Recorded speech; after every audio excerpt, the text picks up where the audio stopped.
দিন পরে পায়রা নদীর পাড়ে এসে এখানে মুখ ধুলাম সকালবেলা। আর এসেই দেখলাম একটি সুন্দর একটি দৃশ্য।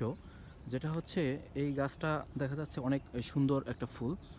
এটা হচ্ছে সয়াবিন ফুল। আর এই হচ্ছে সয়াবিনের ফল। মূলত আমরা যে তৈল হিসেবে সয়াবিনটা ব্যবহার করি, সেই সয়াবিন হচ্ছে এই সয়াবিনটা। আমি যদি আরেকটু ক্লিয়ারলি দেখানোর চেষ্টা করি, সেক্ষেত্রে এটা ভেঙে এটার ভিতরের ফলটা এখনও আসেনি।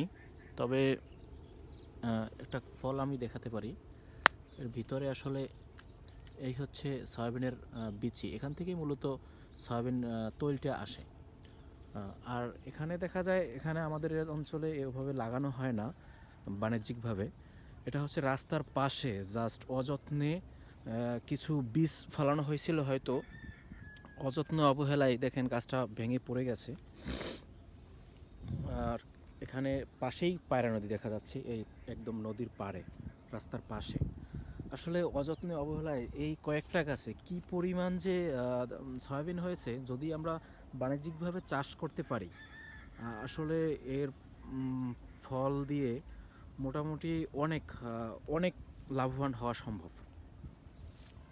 আর হচ্ছে আমাদের এই জায়গাটা হচ্ছে পায়রা নদীর পাড়। এটা হচ্ছে মির্জাগঞ্জের পিঁপড়েখালী নামক গ্রামের একদম শেষ প্রান্তে। নদীটা ভাঙতে ভাঙতে একদম শেষের পথে চলে এসেছে।